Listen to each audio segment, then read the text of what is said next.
एक बार फिर स्वागत है आपका कहानी नमक के भाग 2 में। हम पढ़ चुके थे कि जो सफ़िया है वो लाहौर से विदा होने को है। उसके यारे प्यारे उसके दोस्त मित्र उसे भिन्न भिन्न प्रकार के उपहार देते हैं। अब वह असमंजस में है कि उन उपहारों को कहाँ रखे, कैसे पैक करे, क्यों कर ले जाएं मतलब किस प्रकार कैसे ले जाएं, भारत कैसे उन्हें लाया जाए। एक समस्या थी यह उनके लिए, क्योंकि उपहार बहुत सारे हो गए थे। और सबसे बड़ी समस्या थी बादामी कागज़ की एक पुड़िया। बादामी कागज़, बादामी रंग का एक कागज़ था, उसकी एक पुड़िया बनी हुई थी जिसमें कोई सेर भर लाहौरी नमक था। वो जो नमक सिख बीबी ने मंगाया था उपहार स्वरूप, भेंट स्वरूप, उस बादामी कागज़ की पुड़िया में वही सेर भर लाहौरी नमक था। सेर भर का मतलब है लगभग 1 किलोग्राम। पहले वज़न तोलने की इकाई होता था सेर, 1 किलोग्राम से थोड़ा सा कम होता है। तो सेर भर लाहौरी नमक उस पुड़िया में था। साफिया का भाई एक बहुत बड़ा पुलिस अफसर था, तो बहन लाहौर आई हुई है, उसका भाई पुलिस में बड़ा अफसर है। उसने सोचा कि वह ठीक राय दे सकेगा, ठीक सलाह देगा। चुपके से पूछने लगी, क्यों भैया, नमक ले जा सकते हैं? तो उसने अपने भाई से पूछा कि क्या मैं हिंदुस्तान ये नमक ले जा सकती हूँ? वह हैरान होकर बोला, नमक नमक तो नहीं ले जा सकते, गैर कानूनी है। और नमक का आप क्या करेंगी? आप लोगों के हिस्से में तो हमसे बहुत ज़्यादा नमक आया है। कहने का अर्थ ये है, वो कहना चाहता है कि हिंदुस्तान के हिस्से में पाकिस्तान से बहुत ज़्यादा नमक आया है, तो वहाँ नमक की कमी नहीं है, आप इस नमक को ले जाके करेंगी क्या? वह झुंझला गई। मैं हिस्से बखरे की बात नहीं कर रही हूँ, आया होगा। तो कहती है कि मैं हिस्से बखरे का अर्थ है बंटवारा, कि मैं हिस्से बंटवारे की बात नहीं कर रही हूँ, आया होगा, हमारे हिस्से बहुत आया होगा। मुझे तो लाहौर का नमक चाहिए, मेरी माँ ने यही मंगवाया है। अब वो सिख बीबी को माँ कहकर पुकारती है, इतना लगाव उसको हो गया है उनसे। वो खुद मुसलमान है और सिख बीबी को माँ कह रही है अपने भाई के सामने। भाई की समझ में कुछ नहीं आया, माँ का क्यों जिक्र था, वे तो बंटवारे से पहले ही मर चुकी थीं। तो जो उनकी माँ थी, सगी माँ थी, वो तो मर चुकी थी। तो भाई समझ नहीं पाया कि ये माँ किसको कह रही हैं।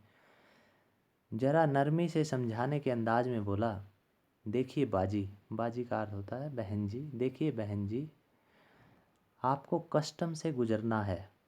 कस्टम क्या होता है? कस्टम एक विभाग है, जब एक देश से दूसरे देश में कोई सामान लाया जाता है तो उस सामान की वहाँ चेकिंग होती है। तो कस्टम से आपको गुजरना होगा। कस्टम ड्यूटी आपने सुना होगा, जो ड्यूटी देनी होती है एक वस्तु को दूसरे देश में लाने के लिए, जो चार्ज देना होता है वो कस्टम ड्यूटी कहलाती है। तो वो बताता है कि आपको कस्टम से गुजरना है, और अगर एक भी चीज़ ऐसी वैसी निकल आई तो आपके सामान की चिंदी चिंदी बिखेर देंगे कस्टम वाले। चिंदी चिंदी बिखेर देंगे का अर्थ है कि आपके सामान को बुरी तरह से टटोलेंगे, आपका सामान बुरी तरह से बिखर जाएगा। कानून जो, तो भाई जो है एक पुलिस वाले के लहजे में बात कर रहा है। वह बिगड़कर बोली, निकल आने का क्या मतलब? मैं क्या चोरी से ले जाऊंगी, छिपा के ले जाऊंगी? मैं तो दिखा के, जता के ले जाऊंगी। जता के ले जाऊंगी मतलब बता के ले जाऊंगी। तो वो कहती है, मैं ये नमक जो है कोई चोरी छिपे थोड़ा ना ले जाऊंगी, मैं सबको दिखा के ले जाऊंगी, बता के ले जाऊंगी। भाई यह तो आप बहुत ही गलत बात करेंगी। कानून, अरे फिर वही कानून कानून कहे जाते हो। क्या सब कानून हुकूमत के ही होते हैं? हुकूमत का मतलब है शासन, सरकार। क्या सारे सरकार के ही कानून होते हैं? कुछ मोहब्बत, मुरव्वत, आदमियत, इंसानियत के नहीं होते? मोहब्बत का मतलब प्रेम, मुरव्वत मानवता, आदमियत इंसानियत मानवता सभी एक ही शब्द हैं, ये एक ही अर्थ रखते हैं।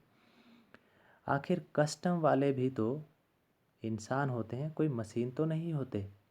तो वो कहती है कि कस्टम वाले भी इंसान ही होते हैं, मशीन नहीं होते। अभी यहाँ बात कर रही है इंसान और मशीन की। मशीन और इंसान में क्या फ़र्क है? काम दोनों करते हैं।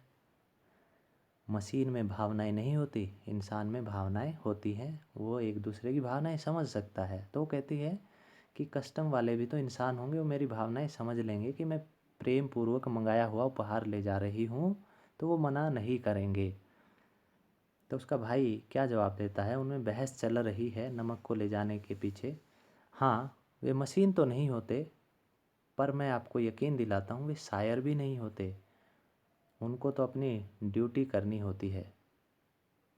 क्योंकि बहन उसकी साहित्यकार है, तो वो व्यंग्य करता है कि वे शायर भी नहीं होते, भावुक नहीं होते आपकी तरह, उन्हें तो अपनी ड्यूटी करनी होती है।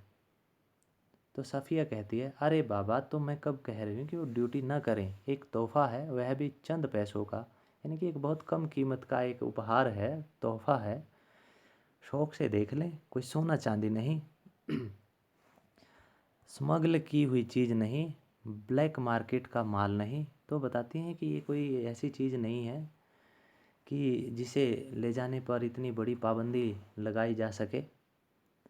अब आपसे कौन बहस करे? तो उसका भाई हथियार डालते हुए कहता है कि आपसे कौन बहस करे? अदीब ठहरी, आप अदीब ठहरी। अदीब का मतलब साहित्यकार। साहित्यकारों से वैसे भी बहस में जीता नहीं जा सकता, तो इसलिए वो हार मानते हुए कहता है कि आप अदीब ठहरी, और सभी अदीबों का दिमाग थोड़ा सा तो ज़रूर ही घुमा हुआ होता है।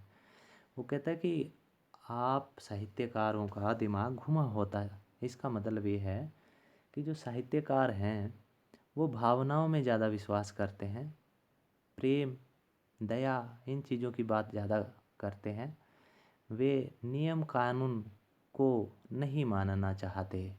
तो इसलिए वो कहता है, व्यंग्य करता है साहित्यकारों पर, अपनी बहन पर, कि साहित्यकारों का दिमाग तो घुमा हुआ होता है, वे नियम कानून, नियम कायदे को नहीं मानना चाहते। वैसे मैं आपको बता ही देता हूँ कि आप ले नहीं जा पाएंगी, और बदनामी मुफ्त में हम सब की भी होगी। तो वो कहता है कि आपके साथ हमारा भी नाम उछलेगा, हमारा भी उपहास उड़ा जाएगा, बदनामी होगी कि उस अफसर की बहन है, और देखिए किस तरह से गैरकानूनी रूप से नमक ले जा रही है।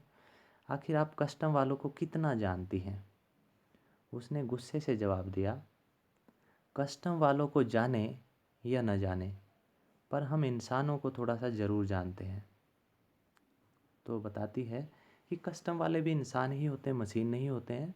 तो हम इंसानों को ज़रूर जानते हैं कि इंसान अगर होगा तो उसके हृदय में भावनाएं होंगी, वो पत्थर नहीं होगा, हमारी बातें ज़रूर समझेगा। और रही दिमाग की बात, तो अगर सभी लोगों का दिमाग हम अदीबों की तरह घुमा हुआ होता, हम साहित्यकारों की तरह घुमा हुआ होता। क्या अर्थ है इसका?